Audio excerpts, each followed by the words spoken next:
আসসালামু আলাইকুম বন্ধুরা, আপনাদের মাঝে আবারও নিয়ে আসলাম ভাই নামক অজানা ভয় গল্পের সিজন 2 7 নম্বর পার্ট। বেশি কথা না বলে গল্প শুরু করা যাক। আদিবা কান্নায় চিৎকার করতে চাইলো, কিন্তু আদিত্য তার মুখ নিজের শক্ত হাতের তালু দিয়ে চেপে ধরলো। রাগের প্রভাবে আদিত্যর ভেতরে থাকা অপদামত্য পৈশাচিক ইচ্ছা, তার সন্দেহ আজ এক ভয়ঙ্কর রূপ নিয়েছে। আদিবা আপ্রাণ চেষ্টা করলো নিজেকে ছাড়ানোর, কিন্তু আদিত্যর দানবীয় শক্তির সাথে সে পেরে উঠলো না।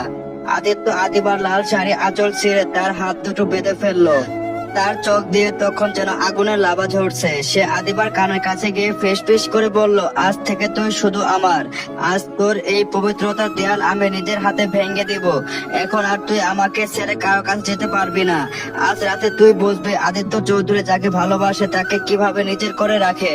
আদিত্য আদিবার উপর ঝাঁপিয়ে পড়লো। আদিবা আপ্রাণ চেষ্টা করলো নিজেকে বাঁচাতে, কিন্তু আদিত্যর উন্মাদনার কাছে সে নিস্তেজ হয়ে পড়লো।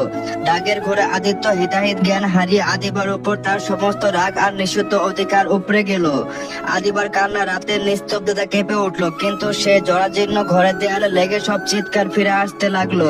কিন্তু নেশার ঘুরে থাকা আদিত্যর কাছে সেই কান্না ছিল কেবল এক উন্মাদনার রসদ। সে আদিবার সম্মান কেড়ে নিয়ে তাকে নিজের এক নিষিদ্ধ শৃঙ্খলে আবদ্ধ করে ফেললো। অনেকক্ষণ পর যখন ঘরের ভেতর একটা শ্মশান নীরবতা নেমে এলো, আদিত্য আদিবার কানের কাছে মুখ দিয়ে হাঁপাতে হাঁপাতে বলল, আজ থেকে তুই শুধু আমার। আজ থেকে তোর শরীর কেবল আমার নাম লেখা থাকবে। এখন আর তুই আমাকে ছেড়ে কোথাও যেতে পারবি না আদিবা। আজ থেকে কেবল তুই আদিত্য চৌধুরী হয়ে বেঁচে থাকবি। আদিবা বিধ্বস্ত অবস্থায় ঘরের এক কোণে পড়ে রইলো। তার চোখ দিয়ে অনর্গল জল গড়িয়ে পড়ছে। যে ভাইকে সে আকাশ পরিমাণ ভালোবাসতো, আজ সেই ভাই তার সমস্ত অস্তিত্বকে কলঙ্কিত করে দিল। সে জানলো না যে এই সব কিছুর পিছনে কারো বিষাক্ত ষড়যন্ত্র লুকিয়েছিল। পরিত্যক্ত ক্যাম্প হাউসের গুমুট অন্ধকারে কেবল আদিবার ভাঙ্গা কণ্ঠের কান্নার শব্দ প্রতিধ্বনি হচ্ছে।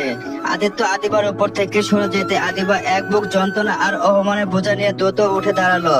হাত কাঁপছে, শরীর অসাড় হয়ে আসছে, তবুও সে তাড়াহুড়ো করে নিজের এলোমেলো শরীরটা শরীরে জড়িয়ে নিল। শাড়ি দিয়ে ঢাকা থাকলেও তার গলায়, কাঁধে আর কবজিতে আদিত্যের পাশবিক অত্যাচারের চিত্তগুলো লাল হয়ে জল জল করছে। চোখের জল আর শরীরে কাঁপন বলে দিচ্ছে, তার উপর এক বলয় বয়ে গেছে। তার মনে হচ্ছে মাত্র কয়েক মুহূর্তের ব্যবধানে তার সাজানো পৃথিবীটা চোরমার হয়ে গেছে। আদিবা বুঝতে পারছে আজকের এই রাতের পর তার জীবন আর কখনো আগের মতো সহজ বা স্বাভাবিক হবে না। হঠাৎ নীরবতা ভেঙে দরজার ওপরে সজোরে আঘাত পড়ে কপাট খোলার শব্দ হয়। আদিবা আতঙ্কিত চোখে দরজার দিকে তাকায়। লিসা, মনি, সায়ন এবং তাদের আরো কয়েকজন বন্ধু ঝড়ের বেগে ঘরের ভিতর ঢুকে পড়ে। ঘরের ভিতরে অদৃশ্য দেখে তারা সবাই এক মুহূর্তের জন্য পাথরের মতো জমে যায়। লিসা অত্যন্ত সুকৌশলে সবাইকে নিয়ে বনের গভীরে এই পরিত্যক্ত ক্যাম্পটিকে খুঁজে বের করেছে। তার পরিকল্পনা ছিল সবার সামনে আদিবাকে অপদস্থ করা, কিন্তু এমন কিছুর জন্য সে মোটেও প্রস্তুত ছিল না। আদিবার এই অবস্থা দেখে মেনে চিৎকার করে উঠলো, আদিবা!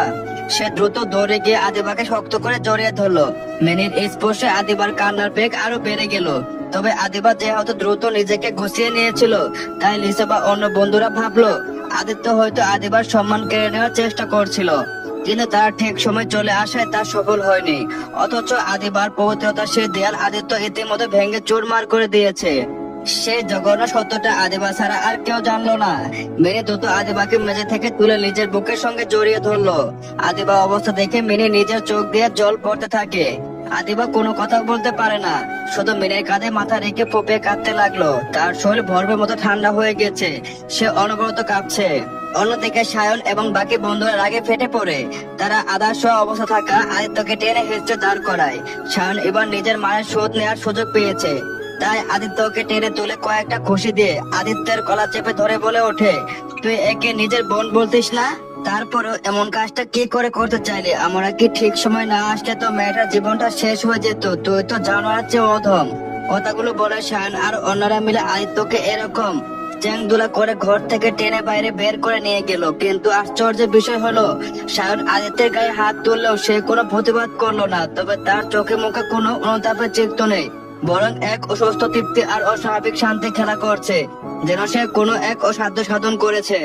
সবাই মিলে আদিত্যকে টেনে হিঁচড়ে পিকনিকের স্পটে তাঁবুর দিকে নিয়ে যেতে শুরু করলো। মিনি আদিবাকে দুই হাতে শক্ত করে জড়িয়ে ধরে আছে।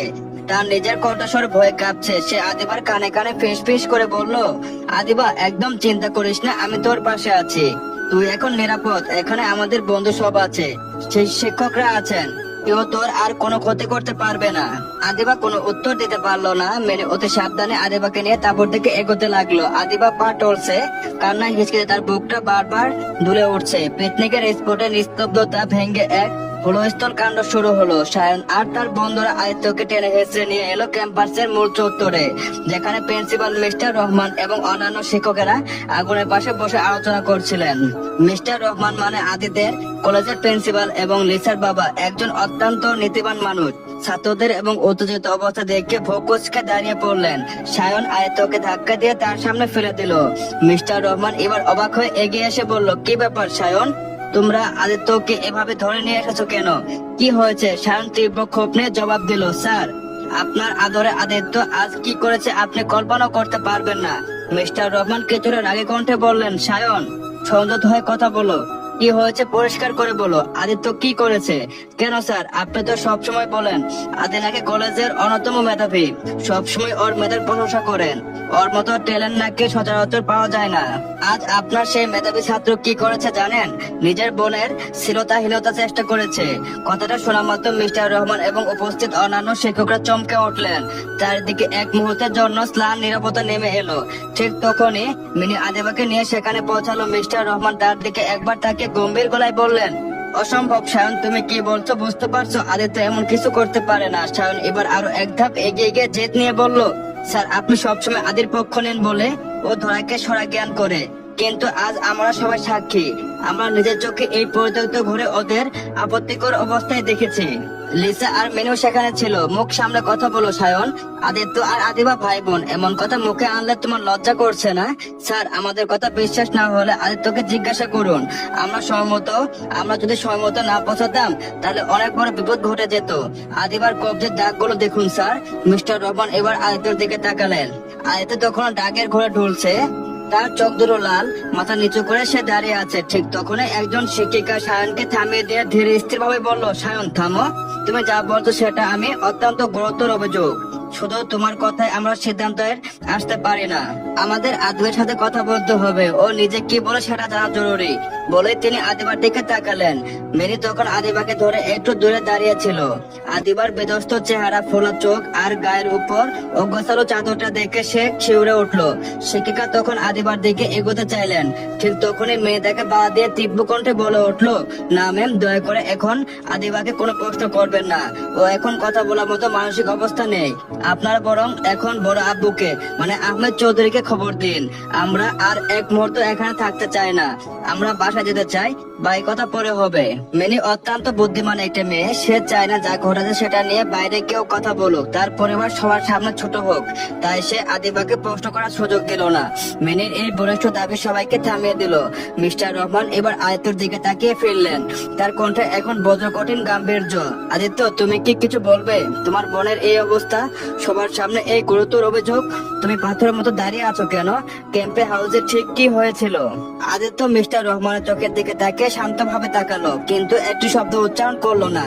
তার এই মনতা যেন হাজার অপরাধের স্বীকারোক্তি হয়ে দাঁড়িয়ে আছে। মিস্টার রহমান দীর্ঘশ্বাস ফেলে মিস ইয়াসমিনকে বললেন, মিস ইয়াসমিন, অন্যায় যে করুক বিচার হতেই হবে। আপনি আদিবার বাবা মিস্টার আহমেদ চৌধুরীকে অবিলম্বে খবর দিন, ওনার সাথে আমাদের কথা বলতে হবে। কিছুক্ষণের মধ্যে একটি কালো গাড়ি এসে বড় ক্যাম্পে এসে থামলো। পিকনিকের স্পষ্টে নিস্তব্ধত রাতটির জন্য এক নিমেষে আহমেদ চৌধুরী আগমনে আরো ভারী হয়ে উঠলো। আহমেদ চৌধুরী গাড়ি থেকে হন্তদন্ত হয়ে নামলেন। মিস্টার রহমান, কি হয়েছে? ফোনে বললেন আদিত্য আর আদিবাকে নিয়ে কোনো ঝামেলা হয়েছে। ওরা কি আবারও ঝগড়া করেছে? বাসায় সারাদিন ঝগড়া, এখন এখানে এসব শুরু করেছে। ওরা কোথায়? মিস্টার রহমান অত্যন্ত গম্ভীর মুখে পুরো ঘটনাটা বর্ণনা দিলেন। তিনি সায়নের জবানবন্দি এবং আদিবার শারীরিক ও মানসিক অবস্থার কথা উল্লেখ করলেন। আহমেদ চৌধুরীর মুখে রাগ আর অপমানে লাল হয়ে গেল। সামনে এগোতে তিনি দেখলেন আদিবা এক করে বিধ্বস্ত অবস্থায় দাঁড়িয়ে কাঁপছে। আহমেদ চৌধুরী দ্রুত এগিয়ে গিয়ে আদিবাকে বুকে টেনে নিলেন। বাবার নিরাপদ স্পর্শ পাওয়ার সাথে সাথে আদিবার ভিতরে সবটুকু বাঁধ ভেঙে গেল। সে ডুকরে কেঁদে উঠল। মেয়ের এই করুণ দশা দেখে আহমেদ চৌধুরীর দীর্ঘদিনের ধৈর্য আর বিচার বোধ মুহূর্তে ধূলিসাৎ হয়ে গেল। তিনি আদিবার অবস্থা দেখে বুঝতে পারলেন